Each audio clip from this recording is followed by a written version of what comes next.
Wow.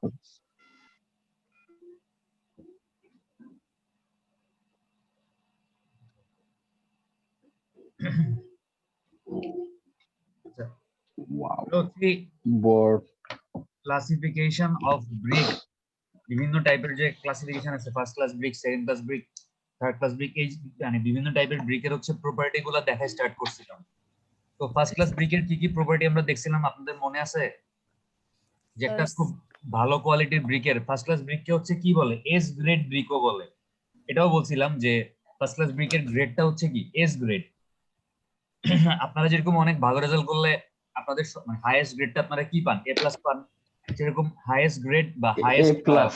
হ্যাঁ, তো ব্রিকের ক্ষেত্রে হচ্ছে তাদের হাইয়েস্ট গ্রেডটা হচ্ছে কি এস। আচ্ছা, এখন দেখেন আমরা আজকে শুরু করব হচ্ছে সেকেন্ড ক্লাস ব্রিকের প্রপার্টি গুলো দেখবো। আমরা ফার্স্ট ক্লাস ব্রিকের প্রপার্টি আর হচ্ছে ইউজ, কোথায় কোথায় আমরা ফার্স্ট ক্লাস ব্রিক ইউজ করব, এই জিনিসগুলো আমরা গত ক্লাসে দেখছিলাম। আজকে হচ্ছে আমরা শুরু করতেছি সেকেন্ড ক্লাস ব্রিক। দেখেন সেকেন্ড ক্লাস ব্রিকের গ্রেড কোনটা? এটা হচ্ছে এ গ্রেড, ঠিক আছে। প্রপার্টি হচ্ছে দেখেন well burned or slightly over burned, মানে সেকেন্ড ক্লাস ব্রিক গুলো হচ্ছে ভালোভাবে পোড়ানো থাকবে অথবা একটু অতিরিক্ত পোড়ানো হইতে পারে। Colour is uniform yellow or red. First class ব্রিকের মতো সেকেন্ড ক্লাস ব্রিকের কালারও ইউনিফর্ম হবে, হয় ইউনিফর্ম ইয়েলো অথবা রেড, মানে একটা ইয়েলোইশ ভাব থাকবে অথবা একটা রেডিশ ভাব থাকবে। Generally regular and uniform shape, size and colour. Ismail কিছু বলতেছেন? না স্যার। আচ্ছা, যে স্যার বিডিএস কি স্যার? বাংলাদেশি স্ট্যান্ডার্ড। আচ্ছা, generally regular and uniform shape, size and colour. First class ব্রিকের মতো সেকেন্ড ক্লাস ব্রিকেরও আপনার শেপ, সাইজ, কালার এগুলো ইউনিফর্ম হবে, মানে সব জায়গায় একই রকম। কোথাও একটু কালার বেশি লাল, কোথাও একটু হলুদ, বা কোথাও দেখা যাচ্ছে শেপ একটু বেঁকে গেছে বা একটু নষ্ট হয়ে গেছে, এরকম হবে না। ইউনিফর্ম শেপ, কালার, সাইজ হবে। ইউনিফর্ম টেক্সচার, তার মানে হচ্ছে এই যে ব্রিকের যে সারফেসটা থাকবে, এই সারফেসের স্ট্রাকচারটা হবে ইউনিফর্ম, মানে কোথাও একটু বেশি এরকম পোরাস বা এরকম অনেকগুলো ভয়েড স্পেস আছে, আবার কোথাও কোনো ভয়েড স্পেস নেই, এরকম হবে না। মানে পুরো ইউনিফর্ম সলিড একটা সারফেস টেক্সচার থাকবে। নো অ্যাপ্রিসিয়েবল সাইন অফ এফ্লোরোসেন্স, তার মানে এফ্লোরোসেন্স মানে কি, ওই যে লবণ বা লোনা না, মনে আছে? হোয়াট ইজ এফ্লোরোসেন্স বলছিলাম, একটা ইম্পর্টেন্ট কোশ্চেন ব্রিকের জন্য। জি স্যার মনে আছে। তো আপনি ব্রিকের গায়ে কোনো অ্যাপ্রিসিয়েবল সাইন মানে উল্লেখযোগ্য ভাবে কোন রকমের কোনো লবণের অস্তিত্ব দেখতে পাবেন না। এটা হচ্ছে সেকেন্ড ক্লাস ব্রিকের জন্য। Ringing sound emits when two bricks are struck against each other, তার মানে দুইটা ইট নিয়ে যদি একটার সাথে আরেকটাকে বাড়ি দেন তাহলে একটা রিঙ্গিং সাউন্ড বা একটা মেটালিক সাউন্ড ক্রিয়েট হবে। এটা ফার্স্ট ক্লাস ব্রিকের জন্য সেম বলছিলাম। does not absorb water more than 15% of its own dry weight after immersion of 24 hours in cold water, তার মানে আপনি যদি নরমাল ঠান্ডা পানি, মানে ফ্রিজে ঠান্ডা পানি না, আবার নরমাল ঠান্ডা পানিতে এরকম একটা ইটকে 24 ঘন্টা 24 আওয়ার ভিজায় রাখেন, সে তার ড্রাই ওয়েট মানে শুকনো অবস্থায় তার যে ওজন, সেই ওজনের 15%-এর বেশি পানি অ্যাবজর্ব করবে না। আর এই 15%, এই ভ্যালুটা ফার্স্ট ক্লাস ব্রিকের জন্য কত ছিল মনে আছে? 10% স্যার, 10%। 10% ছিল ফর 10%। হ্যাঁ, আচ্ছা। Crushing strength more than 175 K G per centimetre square, mean value, তার মানে আপনি যদি এরকম অনেকগুলা ইট নিয়ে ভাঙেন এবং সবগুলা ইটের ক্রাশিং ভ্যালু বা ক্রাশিং স্ট্রেংথ এভারেজ করেন, তাহলে এভারেজ ভ্যালু বা মিন ভ্যালুটা হইতে হবে কত? 175 কেজি পার সেন্টিমিটার স্কয়ার। এটা ফার্স্ট ক্লাস ব্রিকের জন্য কত ছিল? 280 মনে হয়েছিল স্যার। 280 স্যার। না, মিন ভ্যালু ছিল মনে হয় 245 বা 240। দাঁড়ান, না স্যার 280 মিন আর ওইটা ছিল হ্যাঁ 245। আচ্ছা, 280 ছিল মিন। আর এই যেটা হচ্ছে ইন্ডিভিজুয়াল মিনিমাম ভ্যালু, এটা হচ্ছে কত? 154 কেজি পার সেন্টিমিটার স্কয়ার হইতে হবে। এটা ফার্স্ট ক্লাস ব্রিকের জন্য কত ছিল? 245 ছিল। তার মানে দেখতেছি কি যে ক্রাশিং স্ট্রেংথ ফার্স্ট ক্লাস ব্রিকের চাইতে একটু কম, কম্পারেটিভলি সেকেন্ড ক্লাস ব্রিকের জন্য একটু কম হবে, মানে একটু কম কম্প্রেশনে এটা ভেঙে যাবে। আচ্ছা, লাস্টের পয়েন্টটা দেখেন, নো ফিঙ্গারনেইল ইমপ্রেশন, মানে এটার মধ্যেও কোনো নখের, আমি নখ দিয়ে আঁচড় দিলে নখের কোনো আঁচড় পড়বে না। ঠিক আছে? বলবেন না। আচ্ছা, আচ্ছা, মানে নখ দিয়ে খামচা দিলে উঠবে না। খামচি দিয়ে না, খামচি দিলে আপনার নখই উঠতে যাবে। জাস্ট নখ দিয়ে হালকা ভাবে আঁচড় দিবেন ইটের গায়ে, ঠিক আছে? দেখবেন যে মানে নখের কোনো দাগ পড়তেছে না। আমরা একটা নখ দিয়ে মাঝে মধ্যে এরকম মানে কি বলবো, একটা আঙ্গুল দিয়ে জাস্ট একটু ট্রাই করবেন নাকি দাগ দেয়ার, মানে খামচা খামচি করেন না আবার ইটের সাথে, ঠিক আছে? জি স্যার। Just Yes. হালকা ভাবে একটু নখ দিয়ে আঁচড় দেওয়ার চেষ্টা করলে দেখবেন যে হয়তো মানে যদি খারাপ কোয়ালিটির ব্রিক হয় তাহলে নখের দাগ পড়বে, আর যদি ভালো কোয়ালিটির ব্রিক হয় তাহলে নখের কোনো দাগ বা ইমপ্রেশন পড়বে না। আচ্ছা, ইউজ আমরা সেকেন্ড ক্লাস ব্রিকটা স্যার কোথায় এটা কোথায় মানে কত হাইটের উপর থেকে ফেললে এটা ভাঙবে না, এরকম একটা কিছু ওই ছিল সেম মনে হয়। 1 মিটার অথবা 3.28 ফিট, ঠিক আছে? আচ্ছা, এবার দেখেন জি যে স্যার। এটার মানে সেকেন্ড ক্লাস ব্রিকটা আমরা ব্যবহার করব কোন কোন জায়গায়। Used in less important structure, মানে এরকম কোন স্ট্রাকচার যেগুলোর ইম্পর্টেন্স আসলে কম, মানে খুব একটা ইম্পর্টেন্ট না, এরকম স্ট্রাকচার গুলাতে আমি সেকেন্ড ক্লাস ব্রিক ইউজ করতে পারি। তারপর হচ্ছে ইউজড ফর জেনারেল পারপোজ, আর সাধারণ কাজে মনে করেন আমি আমার নিজের জন্য বাড়ি বানাচ্ছি, একটা রেসিডেন্সিয়াল বিল্ডিং করতেছি, আমার ইচ্ছা হচ্ছে আমি এটাতে 50 বছর থাকবো, ঠিক আছে? যদি আল্লাহ আমারে বাঁচায় রাখে, তাইলে হচ্ছে আমি এরকম সাধারণ কাজে, মানে অত ইম্পর্টেন্ট কোনো কাজ না, মনে করেন আপনি পদ্মা সেতু বানাচ্ছেন, পদ্মা সেতু তো অবভিয়াসলি বাংলাদেশের জন্য একটা ইম্পর্টেন্ট স্ট্রাকচার। আপনি মনে করেন যমুনা সেতু বানাচ্ছেন, আপনি হচ্ছে সাপোজ কোন একটা ফ্লাইওভার বানাচ্ছেন কুমিল্লা শহরে, তো এরকম মেজর মেজর স্ট্রাকচার গুলাতে আপনি চেষ্টা করবেন সেকেন্ড ক্লাস ব্রিক না ইউজ করে ফার্স্ট ক্লাস ব্রিক ইউজ করতে। বাট সাপোজ মনে করেন আপনার বাসার সামনে একটা কালভার্ট হচ্ছে, ছোট্ট একটা কালভার্ট, ঠিক আছে? এই কালভার্টটা ইম্পর্টেন্ট, অবভিয়াসলি ইম্পর্টেন্ট, কিন্তু এটা কিন্তু অনেক মানুষ ইউজ করবে না, এটা শুধু আপনার এলাকার মানুষজন ইউজ করবে। তো এটাতে আপনি চাইলে হয়তো সেম ক্লাস ব্রিক ইউজ করলেও করতে পারেন, মানে আপনাকে বুঝতে হবে যে আসলে আপনার কনস্ট্রাকশনের কাজটা কতটা ইম্পর্টেন্ট, ওইটার উপর ভিত্তি করে আপনি কি ফার্স্ট ক্লাস ব্রিক ইউজ করবেন তাইলে তো নাকি সেকেন্ড ক্লাস ইউজ করবেন, আপনাকে চিন্তা করে বুঝতে হবে। তাইলে কি বলেন? জি স্যার। আচ্ছা, না এবার স্যার দেখেন, এটা তো লং লাইফ হবে না। হয়তো ফার্স্ট ক্লাস ব্রিক ইউজ করলে 100 বছর হইতো, second class brick culvert. Use করলে 60 থেকে 70 বছর 60 হবে। 70 বছর, জি স্যার এমনই হবে। আচ্ছা, থার্ড ক্লাস ব্রিক দেখেন, এই থার্ড ক্লাস ব্রিকের গ্রেড কত, এটাকে বলা হচ্ছে B Germany. Grade. First class brick ছিল কত, S grade. Second class brick কি ছিল, এ গ্রেড। এ আর গ্রেড, থার্ড ক্লাস ব্রিক হচ্ছে কি, বি গ্রেড। B grade. তো থার্ড ক্লাস ব্রিকের মানে প্রপার্টি বা বৈশিষ্ট্যগুলো দেখেন যে জেনারেলি আন্ডার বার্নড, মানে ঠিক সঠিকভাবে পোড়ানো হবে না, কম পোড়ানো হবে থার্ড ক্লাস ব্রিক, ঠিক আছে? Soft and light red coloured, এটার কালারটা হবে হালকা লাল, ঠিক আছে? Size and shape are not light regular, মানে হালকা লাল হবে, মানে খুব একটা চেরি মানে রেডিশ চেরি বা ইয়েলো এরকম না, এটার কালারটা হচ্ছে হালকা রেডিশ টাইপের হবে, হালকা লাল টাইপের। Size and shape are not regular, মানে এটার সাইজ শেপ একদম পারফেক্টলি রেগুলার হবে না। যেমন মনে করেন ফার্স্ট ক্লাস সেকেন্ড ক্লাস ব্রিকের এই যে এজ গুলা বা প্রান্তগুলা, এগুলো একদম স্ট্রেট থাকবে, এরকম স্ট্রেট থাকবে, এরকম স্ট্রেট থাকবে। 4.5 কিন্তু হ্যাঁ, পারফেক্টলি একদম সাইজটা হচ্ছে ওই 9.5 4.5 3 বা 2.5 হবে, মানে কত জানি ছিল 3 বা 2.5 ছিল মনে হয়। কিন্তু এই সেকেন্ড থার্ড জি ক্লাস স্যার ব্রিকের 3 ক্ষেত্রে যেটা 3 হচ্ছে এই যে এজ গুলো আছে, এই এজ গুলো একদম পারফেক্টলি স্ট্রেট হবে না, দেখা যাবে যদি একটু এরকম বাঁকা আছে বা এরকম সারফেস গুলো একটু মানে বাঁকা, মানে একটু ইরেগুলারিটি থাকবে, ঠিক আছে? ইন্টেন্সিভ এফ্লোরোসেন্স, থার্ড ক্লাস ব্রিকের গায়ের মধ্যে আপনি একদম ক্লিয়ারলি এফ্লোরোসেন্স বা লবণাক্ততা দেখতে পারবেন, মানে এটার গায়ের মধ্যে একদম সাদা সাদা ছোপ ছোপ থাকবে, মানে লবণটা একদম ভিজিবল হবে। টেক্সচার ইজ নট ইউনিফর্ম, এটার যে সারফেসটা, এই সারফেসটা হচ্ছে কি ইউনিফর্ম হবে না, কোথাও দেখবেন যে একটু লবণের ছোপ পড়ে আছে, কোথাও আবার লবণের ছোপ নাই, মানে এরকম টেক্সচারের মধ্যে ভিন্নতা দেখা যাবে। Emit a dull sound when struck against each other, আপনি যখন দুইটা ইটকে নিয়ে একটা সাথে একটাকে বাড়ি দিবেন, যদি ফার্স্ট ক্লাস আর সেকেন্ড ক্লাস ইট হয় তাহলে কি একটা শব্দ রিংিং হবে সাউন্ড, না। একটা মেটালিক সাউন্ড হবে। আর যদি থার্ড ক্লাস ব্রিক হয় তাহলে একটা বোতা বোতা সাউন্ড হবে, বুঝতে পারছেন? ওটা ওটা জি স্যার। মানে আপনি কোনো মেটালিক সাউন্ড পাবেন না। does not absorb water more than 20% of its own dry weight after immersion of 24 hour in cold water, মানে একটা থার্ড ক্লাস ব্রিককে যদি আপনি 24 ঘন্টা নরমাল ঠান্ডা পানিতে ভিজায় রাখেন, সে তার ওন ড্রাই ওয়েট মানে নিজের যে শুকনো অবস্থায় ওজন তার তুলনায় 20% এর বেশি পানি অ্যাবজর্ব করবে না। তাহলে ফার্স্ট ক্লাস ব্রিক ছিল কত? 10% এর বেশি। সেকেন্ড ক্লাস ব্রিক ছিল কত? 15% এর বেশি অ্যাবজর্ব করবে না। আর থার্ড ক্লাস ব্রিক হচ্ছে কত? 20% এর বেশি অ্যাবজর্ব করবে না। ঠিক আছে? Crushing strength more than 140 K G per centimetre square mean value. তার মানে তাদের এভারেজ ক্রাশিং স্ট্রেংথ বা কম্প্রেশন ভ্যালু হচ্ছে কত? 140 K G per centimetre square.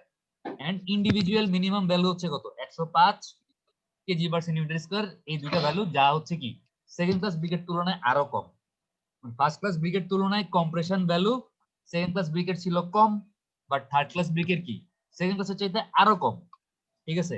Leave ফিঙ্গারনেইল impression, তার মানে আপনি যদি নখ দিয়ে আঁচড় দেন দেখবেন যে এরকম আপনার নখের দাগ পড়তেছে থার্ড ক্লাস ব্রিকের গায়ের মধ্যে। বোঝা গেছে? মানে থার্ড ক্লাস ব্রিকের গায়ে হচ্ছে কি নেল ইমপ্রেশন পরে, আর যেটা হচ্ছে কি ফার্স্ট ক্লাস আর সেকেন্ড ক্লাস ব্রিকের পরে দাগ পড়বে স্যার। হ্যাঁ। আচ্ছা, এবার দেখেন যে থার্ড ক্লাস ব্রিক আমি ব্যবহার করব কোন জায়গায়? Not used for important and permanent work. মানে হচ্ছে আপনি এরকম কোন জায়গায় থার্ড ক্লাস ব্রিক ইউজ করবেন না যে জিনিসটা হচ্ছে ইম্পর্টেন্ট এবং পার্মানেন্ট। যেমন মনে করেন আমি সেকেন্ড ক্লাস ব্রিক হয়তো আমি নিজের জন্য একটা বিল্ডিং তৈরি করতেছি, ওখানে আমি ইউজ করলাম সেকেন্ড ক্লাস ব্রিক, সমস্যা নেই, কারণ কিন্তু আমি যে নিজের জন্য একটা বিল্ডিং করতেছি এই বিল্ডিংটা তো পার্মানেন্ট স্ট্রাকচার। আমি চাই এই বিল্ডিং মিনিমাম 60 থেকে 70 বছর যেন কিছু না হয়। তার মানে 100 বছর। এরকম পার্মানেন্ট স্ট্রাকচারেও কি সেকেন্ড ক্লাস ব্রিক ইউজ করা যাবে না। তবে মনে করেন আপনি এরকম একটা ঘর তৈরি করতেছেন যে আপনি একটা কনস্ট্রাকশন সাইটে একটা টেম্পোরারি শেড বানাচ্ছেন, যে শেডটার মধ্যে হচ্ছে মনে করেন সাইট ইঞ্জিনিয়ার প্রজেক্ট ইঞ্জিনিয়ার যারা আছে তারা থাকবে। ঠিক আছে? তারা থাকবে, তার মানে ওই কনস্ট্রাকশনের কাজ শেষ হয়ে গেলে ওই একতলা বিল্ডিংটা আবার ভেঙে ফেলবেন আপনি। তাইলে এরকম টেম্পোরারি স্ট্রাকচারে আপনি চাইলে থার্ড ক্লাস ব্রিক ইউজ করে করতে পারেন, যেহেতু এটা অত একটা ইম্পর্টেন্ট না বা এটা কোনো পার্মানেন্ট স্ট্রাকচার না। So third class brick can be used there, mostly use for temporary works. ঠিক আছে? মানে ক্ষণস্থায়ী যে কাজগুলা বা শর্ট টাইমের জন্য এরকম কয়েকদিনের জন্য একটা বিল্ডিং করলাম বা কয়েকদিনের জন্য একটা এরকম ওয়াল বানাইলাম তারপর আবার ভাঙা ফেললাম, এরকম টেম্পোরারি কাজগুলাতে আপনি চাইলে থার্ড ক্লাস ব্রিক ইউজ করতে পারেন। এরপর দেখেন যে ওভার বার্ন অর ঝামা ব্রিক। ঝামা, মনে রাখবেন যে ঝামা হচ্ছে যেই ব্রিক গুলাকে অতিরিক্ত পোড়ানো হয়, ওভার বার্ন। ঠিক আছে? এগুলাকে হচ্ছে ঝামা ব্রিক বলে বা ইটের ঝামা বলে, মনে থাকবে? জি স্যার। কাকা টাকা হয়েছে স্যার অতিরিক্ত পোড়ানোর কারণে। কি কি কি স্যার এগুলো কি ইটের থেকে শক্ত হবে স্যার? ফার্স্ট ক্লাস ইটের থেকে শক্ত হবে? হ্যাঁ, এগুলা ফার্স্ট ক্লাস ইটের থেকে শক্ত হবে, কিন্তু এগুলো এগুলা চেহারা সুরত মানে একটু আঁকা বাঁকা হবে। দেখেন shape is vitrified and distorted। এগুলা বাঁকায়া যায়, মানে বাঁকায়া যায়। ডিস্টর্টেড মানে কি বাঁকানো বিকৃত হয়ে যাওয়া, মানে অরিজিনাল শেপ থাকে না, শেপটা চেঞ্জ হয়ে যায়। ঠিক আছে? ইউজ, এটার ব্যবহার কোন কোন জায়গায় করি আমরা দেখেন। Can not be used in construction work. আমরা কনস্ট্রাকশনের কাজে মনে করেন কোন একটা ব্রিকের দেয়াল বানাবো, এরকম ব্রিকের কলাম বানাবো, এসব কনস্ট্রাকশনের কাজে হচ্ছে কি এই ঝামা ব্রিক বা ওভারবার্ন ব্রিক ইউজ করা যায় না। ঠিক আছে? তাহলে এটা আমরা কোথায় ব্যবহার করব দেখেন। used for making aggregate for lime concrete for foundation। আমরা যখন লাইম কনক্রিট তৈরি করব, দেখেন কনক্রিট হচ্ছে নরমালি আপনার 2 থেকে 3 রকমের হয়। সিমেন্ট কনক্রিট হচ্ছে যেখানে অ্যাজ এ বাইন্ডিং ম্যাটেরিয়াল আপনি কি ব্যবহার করতেছেন? সিমেন্ট ব্যবহার করতেছেন। আর লাইম কনক্রিট হচ্ছে যেখানে অ্যাজ এ বাইন্ডিং ম্যাটেরিয়াল হিসেবে আপনি সিমেন্ট ব্যবহার না করে সিমেন্টের পরিবর্তে কি ব্যবহার করতেছেন? লাইম বা চুন ব্যবহার করতেছেন। তো লাইম কনক্রিট মানে নরমালি কনক্রিট, আমি যদি নরমালি বলি যে হোয়াট ইজ কনক্রিট, তাহলে কনক্রিট হচ্ছে একটা হোমোজেনিয়াস মিক্সচার। এটা কার কার মিক্সচার? এটা হচ্ছে cement plus coarse aggregate brick chip plus fine aggregate plus water. Normally এই চারটি উপাদান থাকে কনক্রিটের মধ্যে। এখন এই সিমেন্টটা কি? এই সিমেন্টটা হচ্ছে বাইন্ডিং ম্যাটেরিয়াল। এটা হচ্ছে সবগুলা ম্যাটেরিয়ালকে একসাথে বাইন্ড করবে প্লাস স্ট্রেংথ প্রোভাইড করবে। ঠিক আছে? এটা হচ্ছে বাইন্ডিং ম্যাটেরিয়াল। বাইন্ডিং ম্যাটেরিয়াল মানে কি? কোর্স এগ্রিগেট হচ্ছে বড় সাইজের এগ্রিগেট। জি স্যার। এগুলো হচ্ছে মনে করেন ব্রিক চিপস। আর এই ফাইন এগ্রিগেট কি? স্যান্ড, বালি। আর ওয়াটার তো বুঝতেছি নি, ওয়াটার। বালি সিলেকশন। এখন আপনি যখন এই মানে এই আমি যে কংক্রিটটার মানে কম্পোজিশনটা লিখলাম, cement, course aggregate, fine aggregate, water, এটা আসলে কি কংক্রিট? এটা হচ্ছে সিমেন্ট কংক্রিট। আমি যদি সিমেন্ট কংক্রিট। সিমেন্টটাকে সরাই দিয়ে এই সিমেন্টের জায়গায় লাইম বসাই দেই, লাইম ইউজ করি, তাহলে এটা কি হয়ে যাবে? এটা হয়ে যাবে লাইম কোন লাইম কংক্রিট। তো এই লাইম কংক্রিট তৈরি করার সময় আপনি এই কোর্স এগ্রিগেট হিসেবে যে ব্রিক চিপসটা ব্যবহার করবেন, এই ব্রিক চিপস তৈরি করতে আপনি এই ওভারবার্ন বা ঝামা ইট ভাইঙ্গা এর ব্রিক চিপসে মানে পরিণত করে এটা ব্যবহার করতে পারেন। বোঝা গেছে? জি স্যার। এরপর দেখেন অ্যাজ এ রোড ম্যাটেরিয়াল, রাস্তা তৈরি করার সময় কয়েকদিন পরেই পড়বেন যে রাস্তার বিভিন্ন লেয়ার থাকে, ঠিক আছে? এরকম আমরা নরমাল যে এরকম আপনার একটা স্যার ইটেল দেখবেন যে রাস্তার এরকম লেয়ার থাকে, এরকম রাস্তার লেয়ার গুলোকে base, sub base, subgrade, grade, এরকম বিভিন্ন নাম আছে, ঠিক আছে? তো একদম নিচের লেয়ারটা হচ্ছে গিয়ে সয়েলের লেয়ার বা মাটি। এই মাটির উপর হচ্ছে পুরো রাস্তার উপর যে লোড গুলো আসছে, সেটা মনে করেন চাকার লোড, একটা গাড়ির চাকা, এই লোডটাকে হচ্ছে এই মাটির মধ্যে ডিস্ট্রিবিউট করে দেয়। এখন মনে করেন এর উপরে কিছু বিটুমিনের লেয়ার থাকে, কিছু ওয়্যারিং সারফেস থাকে, মানে এগুলো পড়বেন। তো এই যে বেস, সাব বেস, এক একটা লেয়ার হচ্ছে এক একটা ম্যাটেরিয়াল দিয়ে ফিল আপ করে। হয়তো বেস ফিল আপ করতেছে আপনার এরকম ব্রিক চিপস দিয়ে, সাব বেস ফিল আপ করতেছে স্যান্ড দিয়ে বা বালি দিয়ে, সাবগ্রেড ফিল আপ করতেছে পাথর দিয়ে, মানে এক একটা লেয়ার এক একটা ম্যাটেরিয়াল দিয়ে ফিল আপ করে। এরকম রাস্তার বিভিন্ন লেয়ার যখন ফিল আপ করা হয়, এসব লেয়ারে অ্যাজ এন অ্যাগ্রিগেট হিসেবে আপনি অথবা as a road construction material হিসেবে এই ঝামা বা ওভারবার্ন ব্রিক ইউজ করতে পারেন চাইলে। বোঝা গেছে? আচ্ছা, এবার দেখেন আন্ডারবার্ন অর পিলা ব্রিক। স্যার। হ্যাঁ বলেন। স্যার মানে হচ্ছে অন্যান্য দেশেও কি স্যার ইটের সুরকি ব্যবহার করে? অন্যান্য দেশে ইটের সুরকি ব্যবহার করে কিনা, এখন মানে যদি বাংলাদেশের দেশটা রাস্তাগুলো তো স্যার কয়দিন পরে ভেঙে যায়। ইন্ডিয়াতে করে, ঠিক আছে? ইন্ডিয়াতে আমাদের মতো, ইন্ডিয়াতে কনস্ট্রাকশনের কাজ মোরলেস হচ্ছে আমাদের মতো, মানে আপনার কংক্রিট তৈরি করার প্রসিডিওর বা ইন্ডিয়াতে যে স্ট্যান্ডার্ড গুলো আছে আপনার, যদিও বাংলাদেশ আর ইন্ডিয়া আমরা হচ্ছে স্ট্যান্ডার্ড গুলো নিজেরা বানাই না, আমরা কি করি ব্রিটিশ স্ট্যান্ডার্ড বিএস আর হচ্ছে আমেরিকান স্ট্যান্ডার্ড।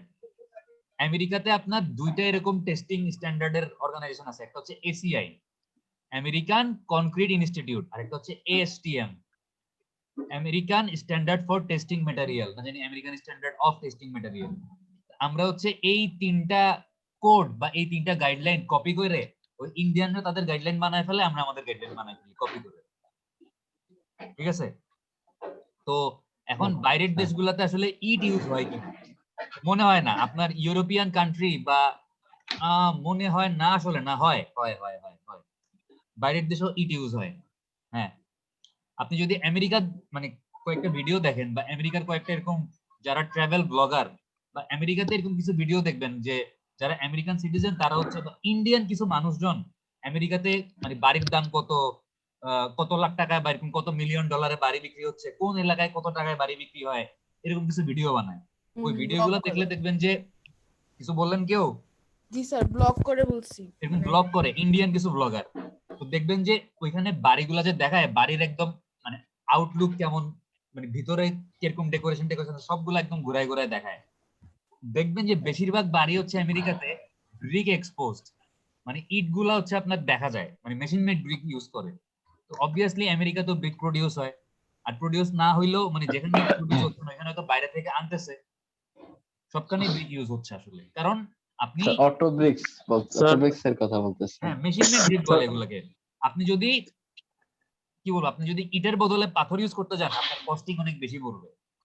তো আসলে আপনি চাইলেও পাথর ইউজ করতে পারবেন না। স্যার কংক্রিট ব্লকও ব্যবহার করে স্যার। কনক্রিট ব্লকও ব্যবহার করে, হ্যাঁ কংক্রিট ব্লকও ব্যবহার করে, এবং ভিতরে একটা ফাঁপা থাকে স্যার। হ্যাঁ ফাঁপা থাকে। আপনি যদি এখন ইটের পরিবর্তে কনক্রিট ব্লক ব্যবহার করেন আপনার বিল্ডিং বা আপনার ওয়াল স্ট্রেংথ বেশি পাবে, কিন্তু খরচ ওই যে, কারণ কনক্রিট ব্লক তৈরি করতে আপনি সিমেন্ট ব্যবহার করতেছেন।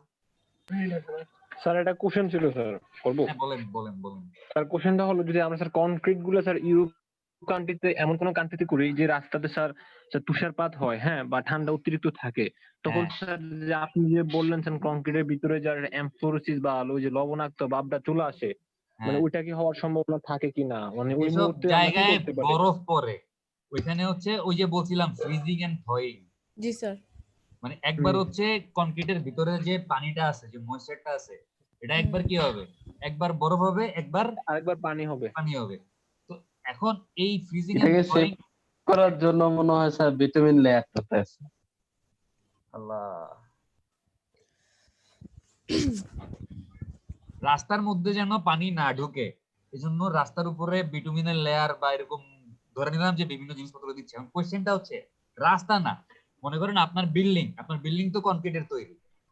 এখন আপনার বিল্ডিং এর উপর যদি তুষারপাত হয় তো অনেক ঠান্ডা পড়তেছে, তাহলে ওই কনক্রিটটা বারবার কি হবে, আপনার এরকম একবার বরফ একবার কি বলবো পানি, একবার বরফ একবার পানি, এরকম কনভার্ট হবে না? জি স্যার। এখন কাহিনী হচ্ছে যেন এই ঠান্ডা বাতাস বা অ্যাটমসফিয়ারের যে ঠান্ডা ইফেক্ট, এটা যেন আপনার কনক্রিটের ভিতরে যে পানি আছে এটার মধ্যে ঢুকতে না পারে, এজন্য হয়তো আপনি কনক্রিটের বিল্ডিং তৈরি করার পরে কনক্রিটের উপরে বিটুমিনের লেয়ার, এরকম কোন একটা কোটিং ম্যাটেরিয়াল, কোটিং মানে হচ্ছে প্রলেপ, কোটিং ইউজ করবেন জি যেন স্যার। আপনার কনক্রিটটা ওয়েদার হচ্ছে, কোট। হ্যাঁ, কনক্রিটটা যেন হচ্ছে আপনার ওয়েদার প্রুফ হয়ে যায়, যেন এটার মধ্যে হচ্ছে আপনার এরকম ঠান্ডা বাতাস বা এরকম কিছু ঢুকে আপনার কনক্রিটের ভিতরে যে পানিগুলো আছে এগুলাকে বারবার বরফ বা এরকম একবার বরফ একবার পানিতে কনভার্ট করতে না পারে। যেহেতু বাংলাদেশে আমাদের এরকম, মনে করেন আপনি পানির নিচে একটা, এই যে আমাদের বাংলাদেশে বিভিন্ন যে ব্রিজ গুলা আছে বা সেতুগুলা আছে, এগুলার যে পায়ার গুলা বা এগুলার যে কি বলবো Pillar. ফাউন্ডেশন গুলা, হ্যাঁ। এই ফাউন্ডেশন গুলো কি নদীর মধ্যে ঢুকে থাকে না? জি স্যার। এখন নদীর পানি তো কন্টিনিউয়াস আমার জি কনক্রিটের মধ্যে স্যার। ঢুকতে পারে, জি যদি স্যার। কনক্রিটটা পোরাস হয় বা ভেদ্য হয় তাহলে এই নদীর পানি কনক্রিটের মধ্যে ঢুকে কি করবে, কনক্রিটকে নষ্ট করে ফেলবে। জি তো স্যার। কনক্রিট যদি নষ্ট, যদি আমার একটা ব্রিজের পায়ারই নষ্ট হয়ে যায়, ব্রিজের পায়ার কোনটা, ধরুন এটা একটা ব্রিজ, নিচের ওই যে এই পিলারের যে মতো। এগুলো হচ্ছে পায়ার, বুঝছি স্যার, পায়া পায়া। এখন এই পায়ার যদি নষ্ট হয়ে যায় তাহলে তো ব্রিজ টিকবে না, ব্রিজ তো নষ্ট হয়ে যাবে। জি তো স্যার। এখন যেহেতু এই পায়ার গুলা মানে যেই অংশটা বা যেই অংশটা হচ্ছে আপনার পানির নিচে, এই অংশটাকে ওয়াটারপ্রুফ করার জন্য দেখা যায় অনেক সময় এগুলোর মধ্যে বিটুমিনের একটা প্রলেপ ইউজ করে, ঠিক আছে? বিটুমিন দিয়ে হচ্ছে এরকম রং করে দেয়, নরমালি যেরকম মানে পেইন্ট বা রং ইউজ করে রং করে, ওরকম বিটুমিন হচ্ছে রং করার মতো বিটুমিন দিয়ে রং করে। এই বিটুমিন হচ্ছে ওয়াটারপ্রুফ, বিটুমিনের মধ্যে পানি ঢুকতে পারে না। বিটুমিন দিয়ে রং করলে যেটা হয়, বিটুমিনটা শুকানোর পরে সে আর এই পায়ার গুলা বা যে জায়গায় যে সারফেসে বিটুমিনটা ইউজ করা হয়েছে ওই সারফেসটাকে সে ওয়াটারপ্রুফ বানায় ফেলে। আচ্ছা, এবার দেখেন যে আন্ডারবার্ন বা পিলা ব্রিক মানে হচ্ছে আপনার হাফ বার্ন, মানে যেই ইটগুলো হচ্ছে সঠিকভাবে পোড়ানো হয় নাই, ঠিক আছে, মানে কমপ্লিটলি বার্ন করা হয় নাই, পার্শিয়ালি বার্ন করা হয়েছে, ইয়েলো কালার, এগুলোর কালার কিরকম হবে, কালার হবে হচ্ছে হলুদ টাইপের, যেহেতু সঠিকভাবে পোড়ানো হয়নি। লো স্ট্রেংথ, এদের স্ট্রেংথ বা এদের কম্প্রেসিভ স্ট্রেংথও বলতে পারি আমরা চাইলে, এদের কম্প্রেসিভ স্ট্রেংথ কি হবে, লো বা অনেক কম হবে, ঠিক আছে? আচ্ছা, আর আমরা এই আন্ডারবার্ন বা পিলা ব্রিকটা কোথায় ব্যবহার করব? সুরকি। আমরা ব্যবহার করব Dust powder used as a sugar. Sir কোন যে রাবিশ গুলা ব্যবহার করার জন্য এমন কিছু sir? Crush to powder form and used as সুরকি, মানে হচ্ছে আপনি এই আন্ডারব্রাগ ইট গুলাকে গুঁড়া গুঁড়া করে ফেলবেন। এই গুঁড়া গুঁড়া করে অনেক সময় মর্টার তৈরি করার সময়, মর্টার বা প্লাস্টার, আপনি দেয়ালে একটা ইটের দেয়াল তৈরি করার পরে দেয়ালটা রং করার আগে দেয়ালটা প্লাস্টার করে না? জি প্লাস্টার স্যার। করতে সাদা। দেখছেন না? হ্যাঁ হ্যাঁ স্যার। আদা কি রে ভাই, সিমেন্ট আর হচ্ছে আপনার ওই ইটের সুরকি মিলায় একটা পেস্ট তৈরি করে, ওই পেস্টটা দিয়ে হচ্ছে জাস্ট সারফেসটার উপর একটা প্রলেপ দিয়ে সারফেসটাকে সমান বানায় ফেলে, দেন ওইটা শুকানোর পর রং করে, তাই না? জি স্যার। আর মর্টার হচ্ছে কি, এরকম ইটের স্যার দেয়াল তৈরি করার সিমেন্টের সময় বালু এনে ব্যবহার করে। কি স্যার প্লাস্টারে সিমেন্ট এন্ড বালু এনে ব্যবহার করে। সিমেন্ট থাকে, বালি থাকে, সুরকিও থাকে। আচ্ছা, মানে কয়েকদিন পর যখন প্লাস্টার করবো তখন দেখি যে প্লাস্টারের মধ্যে কি কি থাকে। আর মর্টারের মধ্যে কি থাকে, সুরকি থাকে। মর্টার কি জিনিস? মর্টার হচ্ছে আপনি যখন দুইটা ইট একসাথে এরকম জোড়া লাগাবেন, এই যে ইটের দেয়াল যখন তৈরি করে তখন দেখছেন না যে একটার সাথে আরেকটা ইট জোড়া লাগাই তৈরি করে, ওইখানে as a binding G material sir, হিসেবে জি স্যার। যেই ম্যাটেরিয়ালটা ইউজ করে এটাকে বলা হচ্ছে মর্টার বলে, ঠিক আছে? তারা এটাকে আঞ্জি বলে স্যার, আঞ্জি দেওয়া বলে নাকি জানি। তো এই মর্টার আর প্লাস্টারে ইটে আপনি জোড়া লাগাই। ইটের গুঁড়া বা অ্যাজ এ ফাইনাইট হিসেবে চাইলে এই আন্ডারগ্রাউন্ড ব্রিকটাকে ভাঙা গুঁড়া করে পাউডার ফর্মে সুরকি হিসেবে ব্যবহার করতে পারেন। আচ্ছা, এবার দেখেন ম্যানুফ্যাকচার অফ ব্রিক, আমরা ইট কিভাবে তৈরি করব। ইট তৈরি করার 5টা স্টেপ আছে, ঠিক আছে? প্রথম স্টেপটা হচ্ছে কি, প্রিপারেশন অফ ক্লে। তার মানে আমরা ইটটা যেই কাদা বা যেই মাটিটা দিয়ে তৈরি করব, ওই মাটিটাকে হচ্ছে প্রথমে রেডি করতে হবে। কিভাবে রেডি করব? প্রথম কাজ হচ্ছে মাটিটাকে ঠিকমতো কালেক্ট করতে হবে। দেখেন নরমালি যেটা করা হয়, মনে করেন এই হচ্ছে আপনার গ্রাউন্ড সারফেস, মাটির মধ্যে একটা গর্ত করা হয়, একটা পিট করা হয়, পিট। এই পিট থেকে হচ্ছে আপনার এরপরে মাটিটা কালেক্ট করা হয়। এখন এই গর্ত করার পরে উপরে যদি কোনো লুজ সয়েল থাকে, লুজ সয়েল মানে আলগা মাটি, এই আলগা মাটিটা কি করতে হবে? সরাই ফেলতে হবে, রিমুভ করতে হবে। রিমুভ করে ফেলে। রিমুভ করার পরে ভিতরে যে টাইট সয়েলটা থাকবে, ওই টাইট সয়েলটা হচ্ছে আপনাকে অ্যাজ এ মানে ব্রিক প্রোডিউসিং ম্যাটেরিয়াল হিসেবে কালেক্ট করতে হবে। দেখেন preparation of clay involves operation like removing the top loose earth, মানে উপরের যে আলগা মাটি আছে ওটা সরাইতে হবে, দেন ডিগিং, এরপর হচ্ছে খনন করতে হবে বা গর্ত করতে হবে, cleaning, weathering and blending of earth, মানে যেই মাটিটা আপনি কালেক্ট করতেছেন এই গর্ত থেকে বা পিট থেকে, এই মাটিটাকে পরিষ্কার করতে হবে। মাটির মধ্যে কোনো রকমের ভেজিটেশন, পিবেলস, তারপর গ্রাভেল, এরকম পাথর টাথর থাকলে এগুলা সরাই ফেলতে হবে। এরপরে এটাকে রোদে শুকাইতে হবে, ওয়েদারিং, আপনি খোলা আকাশের নিচে এই মাটিটাকে ফালায় রাখবেন, এবং ব্লেন্ডিং অফ আর্থ, এবং এই মাটিটাকে আপনি ঠিক মতো মিশাবেন, মাটিটাকে আপনি একদম প্রপারলি মিশাবেন, ঠিক আছে? After removing the top unsuitable soil, the clay is dug either by manual labor or by power excavator. উপরের লুজ মাটিটা সরায় ফেলার পরে আপনি এই পিট থেকে ইট তৈরি করার জন্য মাটি কিভাবে কালেক্ট করতে পারেন? একটা হচ্ছে ম্যানুয়াল লেবার, আপনি কিছু লোকজনকে নিয়োগ করতে পারেন যারা হচ্ছে কোদাল দিয়ে কাইটা কাইটা মাটি কালেক্ট করবে, অথবা আপনি এক্সকেভেটর, এক্সকেভেটর দেখছেন না, এরকম একটা যন্ত্র থাকে, মাথাটা এরকম কাটা জি কাটা স্যার, কাটা থাকে, ভ্যাকুম মেশিন বলে। এরকম একটা গাড়ির মানে গাড়ির মধ্যে দেখছেন তো মনে এক্সকেভেটর, সবাই জি দেখার স্যার, কথা। গ্রাম এটাকে ভ্যাকুম মেশিন। হ্যাঁ, তো এরকম এক্সকেভেটর ইউজ করে আপনি চাইলে ইট তৈরি করার জন্য গর্ত থেকে মাটিটা কালেক্ট করতে পারেন। আচ্ছা, এরপর দেখেন dug out clay is spread on the level ground and all the pebbles, gravel, concor, vegetable matter etc. removed from the clay. তার মানে আপনি যেই মাটিটা কালেক্ট করছেন ইট তৈরি করার জন্য, ওইটাকে আপনি একটা লেভেল গ্রাউন্ড বা একটা সমতল জায়গার উপরে মাটিটাকে ছড়াই দিবেন, এবং মাটির মধ্যে যদি কোনো রকমের নুড়ি পাথর বা পাথর বা এরকম আপনার ইটের মানে ইটের টুকরা বা ভেজিটেবল ম্যাটার মানে হচ্ছে লতা পাতা, ঘাস পাতা, এরকম কিছু থাকে, এগুলো আপনি কি করবেন? সরাই ফেলবেন, মানে জাস্ট সয়েলটাকে পরিষ্কার করবেন। The clay is left exposed to atmosphere for softening, known as weathering of clay. এবার এই ক্লে বা কাদাটাকে আপনি হচ্ছে খোলা আকাশের নিচে ফালায় রাখবেন।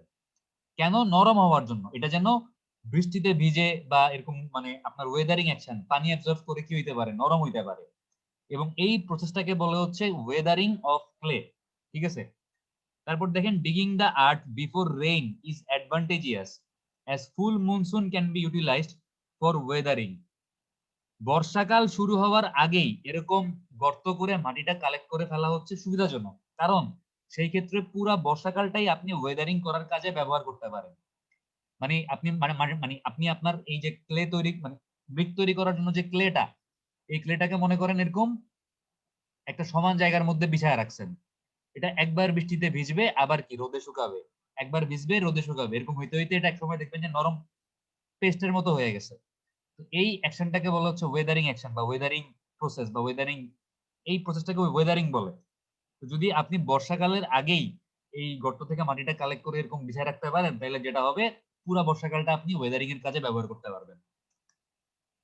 After Wuthering the earth is chemically analysed and if there is any deficiency of any ingredient, it is mixed with the earth. Wuthering এর পরে এই মাটিটাকে হচ্ছে কেমিক্যালি অ্যানালাইজ করে দেখা হয় যে একটা ভালো ব্রিক তৈরি করতে গেলে যেই যেই ইনগ্রেডিয়েন্টস বা যেই যেই কম্পোনেন্ট গুলা যেই পরিমাণে থাকার দরকার ওই পরিমাণে আছে নাকি নাই। যদি না থাকে তাইলে এডিশনালি ওই ইনগ্রেডিয়েন্টটা হচ্ছে যোগ করা হয়। আমরা কি দেখছিলাম, একটা ভালো ব্রিক তৈরি করতে গেলে কি কি থাকা লাগে? Silica, alumina, lime, lime, iron, iron oxide বা organic oxide of iron, material. Magnesia, ও হ্যাঁ, এই তো এই উপাদানগুলো মনে থাকা লাগে। এবং কোনটা কত পরিমাণে থাকা লাগে, কত পার্সেন্টেজ আমরা দেখছিলাম লাস্ট ক্লাস, মানে ব্রিকের জি প্রথম স্যার। ক্লাসটাতে। জি তো স্যার। যদি এই উপাদানগুলোর কোনোটা ল্যাকিংস থাকে, জি স্যার। যেটা যেই পরিমাণে থাকা লাগবে ওই পরিমাণে নাই, বা কোনোটা হচ্ছে একেবারেই অ্যাবসেন্ট, তখন এডিশনালি ওইটা আর্টিফিশিয়ালি যোগ করা হয় ওই মাটির সাথে। ঠিক আছে, now preparation of clay is complete. তার মানে হচ্ছে এইভাবে আপনি ইট তৈরি করার জন্য যেই মাটি বা যেই কাদাটা আমরা ব্যবহার করব এটা আমাদের কমপ্লিট, মানে আমরা এটা পেয়ে যাবো মানে এই প্রসিডিউর গুলা ফলো করলে। আচ্ছা, এখন দেখেন আপনার কাছে মাটি আছে, এবার আপনি মাটিটাকে কি করবেন? দেখেন, পাগিং। পাগিং কথাটার মানে হচ্ছে পশু বা এনিমেল দ্বারা পারানো। ঠিক আছে, মানে এই যে এই সরিষা আপনার কি বলবো মারায়, যে দেখছেন গরু দিয়ে মারায়, তারপর হচ্ছে এরকম যে মানে ওয়ান কাইন্ড অফ এটাকে মিল বা কাইন্ড অফ মানে কি বলবো একটা প্রসেস যেখানে হচ্ছে আপনার গরু হাঁটবে, গরু এরকম মানে হাঁটবে, কিন্তু গরুর পায়ের নিচে কি হবে, কাদাগুলা পিষ্ট হবে এবং পিষ্ট হয়ে এখান থেকে অতিরিক্ত পরিমাণে পানি বের হয়ে যাবে। ঠিক আছে, দেখেন ওই টেম্পারিং একই কথা। টেম্পিং বা টেম্পারিং মানে হচ্ছে কোনো কিছুকে আপনি চাপ দিয়ে তার ভিতর থেকে অতিরিক্ত পানিটা বের করে ফেলবেন। Tempering or pugging of clay involves breaking up of the prepared clay, watering and kneading till the earth becomes a homogeneous mass. মানে আপনি এই যে উপরের স্টেপে যেই সয়েলটা রেডি করছেন কেমিক্যালি অ্যানালাইসিস করে, কোনো যদি আপনার ডেফিসিয়েন্সি ছিল ওটা আপনি অ্যাড করছেন কেমিক্যালি, এখন এই সয়েলটাকে আপনি কি করবেন? ব্রেকিং আপ মানে ভাঙা ফেলবেন, ভাঙা ফেলে এটার মধ্যে পানি যোগ করবেন, এবং দেন নিডিং। নিডিং মানে হচ্ছে মিশানো, এবং দেন যতক্ষণ পর্যন্ত না এই মিশ্রণটা একটা হোমোজেনিয়াস সমসত্ব মিশ্রণে পরিণত হচ্ছে ততক্ষণ পর্যন্ত আপনাকে মিশাইতেই হবে এটাকে। ঠিক আছে, water is added to clay in required quantity and the whole mass is kneaded under the feet of man or cattle. তার মানে পরিমাণ মতো পানি যোগ করা হয় এবং এই পুরা মাস বা এই পুরা পরিমাণটাকে হচ্ছে আপনার নিডেড মানে মিশানো হয় কাদের পায়ের নিচে, হয় মানুষ অথবা ক্যাটেল মানে গরু ছাগলের পায়ের নিচে হচ্ছে এটারে মারানো হয়। where good bricks are required to be manufactured on a large scale, tempering or tempering of clay is usually done by pug mill. মানে যেসব জায়গায় হচ্ছে অনেক বড় স্কেলে মানে প্রচুর পরিমাণে ইট তৈরি করতে হয় একসাথে লার্জ স্কেলে, ওইসব জায়গায় এই পাগিং বা টেম্পারিংটা হচ্ছে কার দ্বারা করা হয়? পাগ মিল মানে হচ্ছে পশুর দ্বারা করা হয়, কারণ মানুষের পক্ষে তো এতগুলা ইট পাড়ায় পাড়ায় মানে আপনার টেম্পারিং বা কি বলবো এই পাগিং করা সম্ভব না, ওই জন্য এখানে গরু ছাগল ইউজ করে। বুঝতে পারছেন? জি স্যার, বুঝতে পারছি। আচ্ছা, এরপর দেখেন Yes, sir. Moulding of brick. এবার হচ্ছে আপনি মানে মাটিটাও রেডি করছেন, মাটি থেকে আপনি মাটিটাকে ঠিক মতো মিশাইছেন না, এবার আপনাকে এটাকে ডিজায়ার্ড শেপ দিতে হবে। ঠিক আছে, ইট তৈরি করার সময় আমরা দেখেন মোল্ডিং অফ ব্রিক এই লেখাটা একটু উপরে উঠে গেছে, এটা এই পেজেই থাকা উচিত ছিল আসলে। Moulding of Obliques. After tempering of clay brick should be moulded as soon as possible. মানে আপনি এই পাগিং বা টেম্পারিং শেষ করার পরে যত দ্রুত সম্ভব আপনাকে ইটটাকে মোল্ড করতে হবে, otherwise pugged clay may become stiff and moulding brick may become difficult. তার মানে যেই ইট মানে যেই মাটিটাকে আপনি এরকম পাড়ায় পাড়ায় একটা হোমোজেনিয়াস মিক্সচারে কনভার্ট করছেন এটা স্টিফ বা শক্ত হয়ে যাবে, এবং যদি এটা শক্ত হয়ে যায় তখন এটাকে চাইলে আপনি আর যে কোনো শেপ দিতে পারবেন না মোল্ডের মধ্যে ফালায়। The brick can be molded by hand molding, machine molding. তার মানে একটা হচ্ছে আপনি চাইলে মানে হাতের সাহায্যে এরকম মোল্ড ইউজ করে হাত দিয়ে ফিল আপ করে করে ইটটাকে হচ্ছে আপনি একটা শেপ দিতে পারেন বা মোল্ডিং করতে পারেন, আর একটা হচ্ছে মেশিনের সাহায্যে আপনি কি করতে পারেন? মোল্ডিং করতে পারেন। তো এই যে আমরা first class, second class, third class brick দেখতেছি, এগুলা আপনার এই হ্যান্ড মোল্ডিং এর মাধ্যমে করা হয়। আর আপনি যদি আপনার বাড়িতে মনে করেন যে আপনি আপনার বাড়িতে কোনো রং টং করবেন না, বাড়ির দেয়াল হচ্ছে কি থাকবে, এরকম ব্রিক এক্সপোজ থাকবে, তো ওইসব জায়গায় খুবই ভালো কোয়ালিটির, যেমন মনে করেন যে সিরামিক ইট গুলা ইউজ করা হয়। তো ওই সিরামিক ইট গুলা হ্যান্ড মোল্ডিং না, এগুলো হচ্ছে মেশিন মোল্ডিং বা মেশিন মেড ব্রিক বলে এগুলাকে, কি বলে?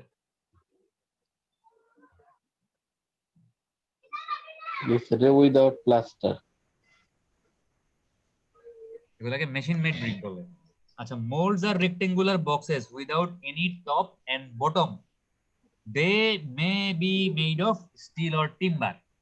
তার মানে হচ্ছে এই যে মোল্ড গুলা হচ্ছে এরকম বক্স, এরকম বক্স, স্টিলের বা কাঠের হইতে পারে। হ্যাঁ স্টিলের বা কাঠের হইতে পারে, এবং এটার কোনো টপ বা বটম নাই, মানে উপরে কোনো নিচে, ঢাকনা নাই, নিচেও কোনো তলা নাই, জাস্ট ঠিক আছে? চারদিকে আছে। হ্যাঁ, চারপাশে এরকম একটা মানে ওয়ালের মতো থাকে, এবং এটার মাঝখানে হচ্ছে আপনার কি করা হয়, মাটিটাকে ফিল আপ করে দেন এটা যখন শুকায় যায় তখন এটা রিমুভ করা হয়, তারপর ইটটাকে রোদে পোড়ানো হয়। এখন একটা জিনিস খেয়াল করেন, এই মোল্ডিং এখানে নাই, বাট মানে আপনার জাস্ট একটু আইডিয়ার জন্য বলি, এই মোল্ডিং করার সময় টেবিল মোল্ডিং বলে একটা জিনিস আছে, আবার আপনার গ্রাউন্ড মোল্ডিং না জানি আপনার এরকম মানে লেভেল সারফেস মোল্ডিং বলে একটা জিনিস আছে। বেসিক্যালি জিনিসটা হচ্ছে এরকম, প্রথমকার দিকে বা আগেরকার দিকে হচ্ছে এই যে আপনি মোলটা তৈরি করলেন, মানে এই সয়েলটা ফিল আপ করে এই মোলটা হচ্ছে বাড়ির যে উঠান, এই উঠানের মধ্যে রাখা হইতো। এখন প্রবলেম হচ্ছে উঠানের তলা তো সমান না, মানে উঠান কি অসমান না? আপনার বাসার সামনে যে উঠান আছে এটা কি একদম 100% লেভেল বা সমান? না, উঁচু এরকম নিচু আছে। অসমান জায়গায় যখন রাখা না, হইতো, যেহেতু এই মোল্ডের তলাটা কোনো তলা নাই, দেখা যাইতো এরকম অসমান জায়গায় রাখার কারণে ইটের তলা সারফেসটা কি হইতো, অসমান হয়ে যেত। এই প্রবলেমটা ওভারকাম করার জন্য টেবিল মোল্ডিং, ইটের মোল্ড গুলাকে হচ্ছে একটা টেবিলের উপর, একটা সমান টেবিলের উপর রাখা হয়। এবং এখন যেটা করে, আপনি দেখবেন যে ইটের গায়ের মধ্যে একটা সিল মারা থাকে না, জি স্যার।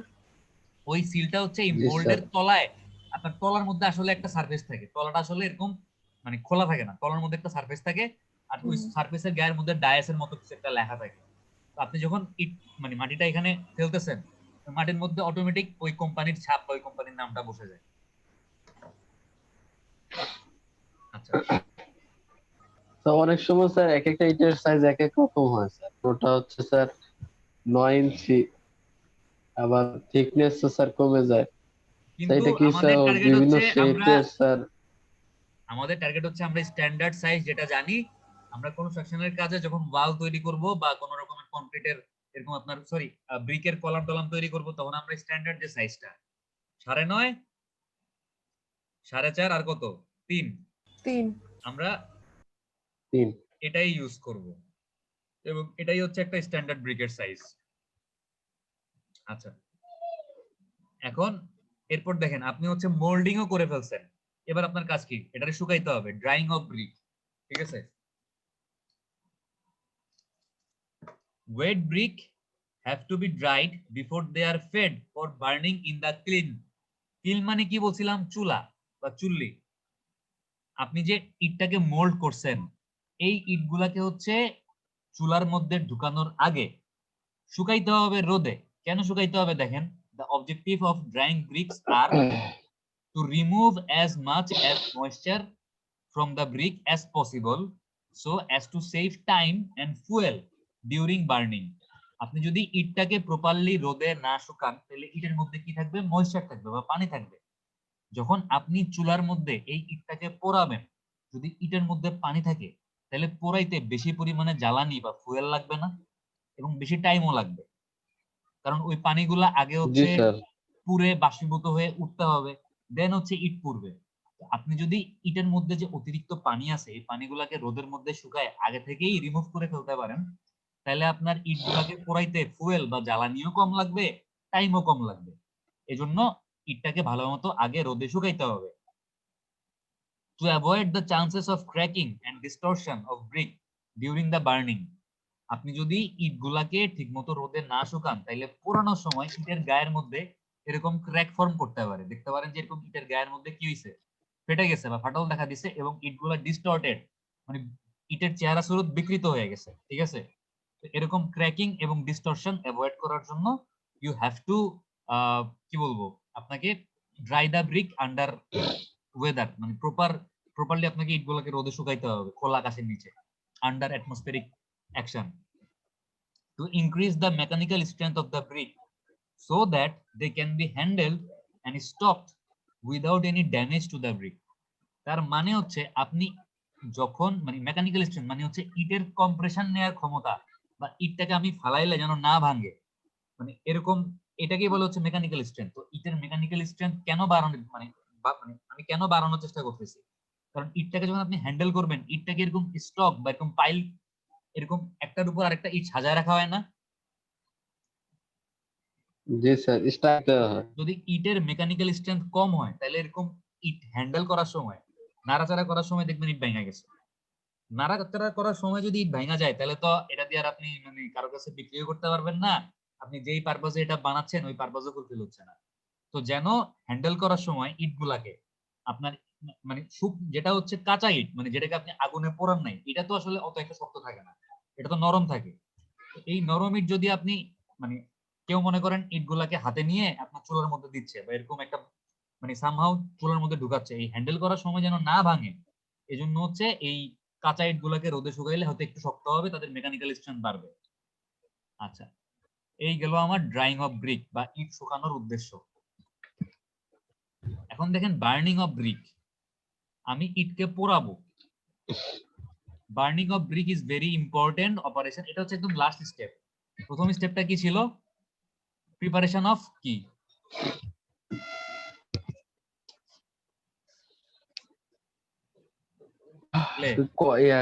ক্লে। তারপর ছিল pugging or with cattle. Tempering. তারপর ছিল কি? মোল্ডিং। জি স্যার। ড্রাইং। তারপর হচ্ছে ড্রাইং। বার্নিং। আর একদম লাস্টের স্টেপটা হচ্ছে কি? বার্নিং। দেখেন burning of brick is a very important operation in the manufacture of brick. মানে ইট পোড়ানোটা হচ্ছে অনেক বড় একটা ইম্পর্টেন্ট স্টেপ, কারণ এই পোড়ানোর সময় যদি আপনি বেশি পোড়ান ওভার বার্ন বা ঝামা হয়ে যাবে, আপনি যদি কম পোড়ান তাহলে আন্ডার বার্ন বা পিলা হয়ে যাবে। আপনাকে ফার্স্ট ক্লাস ব্রিক তৈরি করতে হইলে বা ভালো কোয়ালিটির ব্রিক তৈরি করতে হইলে আপনাকে প্রপারলি ইটটাকে বার্ন করতে হবে বা পোড়াইতে হবে। It imparts strength and hardness to the brick and makes them dense and durable. কারণ এই বার্নিংটাই হচ্ছে কি ইটের মধ্যে স্ট্রেংথ এবং হার্ডনেস, মানে ইটের কম্প্রেসিভ স্ট্রেংথ যতটুকু আমার দরকার, ওই যে ফার্স্ট ক্লাস ব্রিকের জন্য কত 245 280, আপনার মিন ভ্যালু হচ্ছে কত 280, আর ইন্ডিভিজুয়াল মিনিমাম ভ্যালু কত 245। এই ভ্যালুগুলো অ্যাচিভ করতে হইলে ইটটাকে প্রপারলি পোড়াইতে হবে, কারণ ইটকে যে আপনি পোড়াচ্ছেন এই মানে এই বার্নিং প্রসেসটাই হচ্ছে ইটটাকে হার্ডনেস এবং স্ট্রেংথ প্রোভাইড করতেছে এবং এটাকে ডেন্স এবং ডিউরেবল বানাচ্ছে। When temperature of brick reaches at 650 degrees Celsius while burning, water of crystallization is removed. ইটের মধ্যে যদি কোনো জমাট বাঁধা পানি থাকে, আচ্ছা আজানটা শেষ হোক তারপর বলতেছি।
আচ্ছা দেখেন আমরা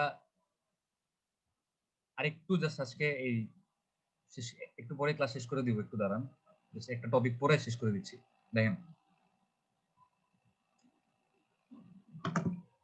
কি বলছিলাম যে when temperature of brick reaches at 650 degrees Celsius while burning water of crystallization is removed, তার মানে আপনি যখন ইটটাকে চুলার মধ্যে পোড়াবেন, যখন ওই চুলার টেম্পারেচার 650 ডিগ্রি সেলসিয়াসে পৌঁছাবে, তখন ইটের মধ্যে যদি এরকম কোনো জমাট বাঁধা পানি বা ক্রিস্টালাইজড ওয়াটার থাকে, এই ক্রিস্টালাইজড ওয়াটার গুলো হচ্ছে কি হয়ে যাবে, রিমুভ হয়ে যাবে। at about 1100 degree Celsius the two main constituents of brick, silica and alumina, combine with each other and bricks become dense and strong. যখন ওই কিলন টেম্পারেচার বা চুলার টেম্পারেচার হচ্ছে 1100 ডিগ্রি সেলসিয়াসে পৌঁছায়, তখন ইটের যে দুইটা মূল উপাদান সিলিকা এবং অ্যালুমিনা, এরা দুজন হচ্ছে মানে মেল্ট বা গলে কম্বাইন হয়ে যায় বা একত্রিত হয়ে যায়, এবং তারা একত্রিত হয়ে ইটটাকে হচ্ছে কি করে, বিকাম ডেন্স এন্ড স্ট্রং, ইটের ডেন্সিটি বাড়ায় দেয় এবং ইটটাকে মজবুত বা শক্তিশালী করে। Bricks are burned either in clamp or kiln. Kiln মানে হচ্ছে চুল্লি, এরকম সবাই ইটের ভাটা দেখছেন না, এদিক দিয়ে হচ্ছে কালো ধোঁয়া বের হয়, এগুলাকে বলে হচ্ছে কিলন। আর ক্ল্যাম্প হচ্ছে আপনার এরকম অনেকগুলা ইটকে স্তূপ করে এরকম একটার উপর একটা ইটকে রাইখা, একটু ভালো মতো আঁকি দাঁড়ান, মনে করেন যে এরকম একটা টেম্পোরারি চুলার মতো বানানো হয়, এরকম অনেকগুলা ইটকে একটার উপর একটা সাজায় রেখে, ঠিক আছে, এরকম মনে করেন যে এগুলা ইট।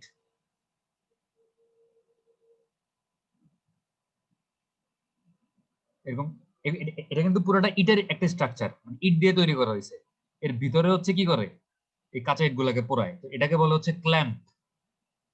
আর এরকম যে আপনি মানে বড় একটা স্ট্রাকচার দেখেন ইট পোড়াইতে, এটাকে বলে হচ্ছে ক্লিন।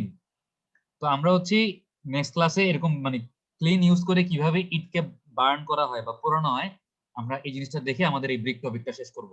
আরো ছোটখাটো টুকটাক কয়েকটা টপিক আছে এই ব্রিকের মধ্যে, তো আজকে আর বেশি কিছু পড়াচ্ছি না, আজকে এতটুকুই, ঠিক আছে? জি স্যার। জি স্যার, আসসালামু আলাইকুম স্যার। দাঁড়া অ্যাটেন্ডেন্স দে। আচ্ছা, রোল নাম্বার 1 তানভীর আছে?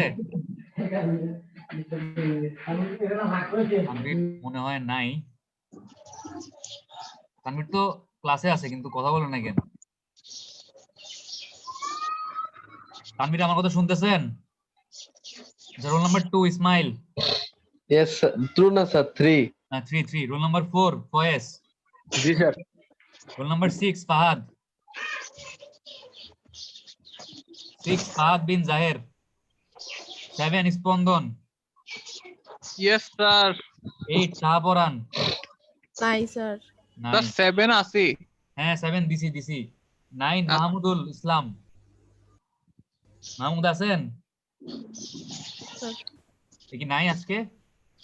আছে বাট মিউট করা। মিউট করে স্যার দে। আছে স্যার। মিউট করে দে, ঘুরতে গেছে। আসসালামু আলাইকুম। তানভীর কি ঘুরতে গেছিলেন? না স্যার, না স্যার, আপনার বলে স্যার শরীর ওই খারাপ? ল্যাপটপটা হ্যাং মারছে স্যার, আবার এজন্য মিউট থেকে করতে সমস্যা হয়েছে স্যার। আপনার কি শরীর খারাপ নাকি? স্যার ওই কাশি স্যার, কাশি আর জ্বর আসতেছে স্যার। আচ্ছা বাসায় থাকেন, ভালো মতো রেস্ট নিন, ইনশাআল্লাহ দেখবেন ঠিক হয়ে যাবেন। জি স্যার। আচ্ছা মাহমুদ কথা বলতেছেন না, মাহমুদকে অ্যাটেন্ডেন্স দিতে পারতেছেন, ওরা বললেন আমার সাথে কথা বলতে পারে। Roll number 10 Samia. জি sir. 12 Alamin. Yes, sir. Yes, sir.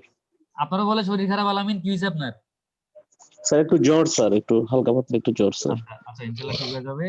Roll number 19 Naim. আজকে নাই মনে হচ্ছে। রোল নাম্বার 15 মুহাইমিনুল ইসলাম জিসান। স্যার আর কেউ নাই স্যার, আর কেউ নাই স্যার। আচ্ছা ইফতি আহমেদ ভুইয়াও নাই, হাসিবুল ইসলাম ফাহিমও নাই। ফাহাদ বিন স্যার, জাহিদ আমার- কোনে ছিল আর মাহমুদুল Yes, sir. ইসলাম। আছি স্যার। ফাহাদ বিন স্যার জাহিদ, গত আপনি কই গেছিলেন? আমি তো ওয়াশরুমে গেছিলাম মাত্রই। এই তো মানে অ্যাটেন্ডেন্স নেওয়ার টাইমে ওয়াশরুমে যাওয়া লাগে। আচ্ছা যাই হোক, আর হচ্ছে মাহমুদুল ইসলাম আছেন? ও মনে হয় কোথাও গেছে, ওরেও মানে কেউ একজন স্যার আমার এখানে কারেন্ট চলে গেছিল স্যার। এটা কি মাহমুদ? ফাহিম স্যার। স্যার না, হাসিবুল ইসলাম ফাহিম স্যার। ভাই আপনি তো একদম লাস্ট মোমেন্টে আসছেন মনে হয়, আপনি তো এতক্ষণ স্যার ছিলেন। আমি স্যার 50 50 না স্যার 46 এর দিকে একবার যখন আসছিলাম, এরপর হ্যাঁ। আবার কারেন্ট চলে গেছে স্যার। আচ্ছা আমার আমি এখানে আপনাকে- কারেন্টের সমস্যা করতেছে স্যার। আমি আপনাকে প্রেজেন্ট দিলাম, কিন্তু এরকম মানে চেষ্টা করেন মানে ক্লাসে থাকতে, ঠিক আছে? জি স্যার। আর মাহমুদ কথা বলতেছে না, স্যার কালকে প্রেজেন্ট দিলাম। যাক, হ্যাঁ বলেন বলেন। স্যার স্যার কালকে স্যার আমি লাস্টের দিকে স্যার ডিসকানেক্ট হয়ে গেছিলাম। কত ক্লাসে স্যার প্রেজেন্ট দিয়েছিলেন? এটা কি ইসমাইল? জি স্যার। হ্যাঁ দিছিলাম। ওকে ঠিক আছে, তাইলে আপনাদের ক্লাস আজকে শেষ। আমরা পরশুদিন আবার 12টার দিকে ক্লাস করব, চাইলে মিটিং লিভ করতে পারেন সবাই। আসসালামু আলাইকুম স্যার। হ্যাঁ, ওয়ালাইকুম আসসালাম।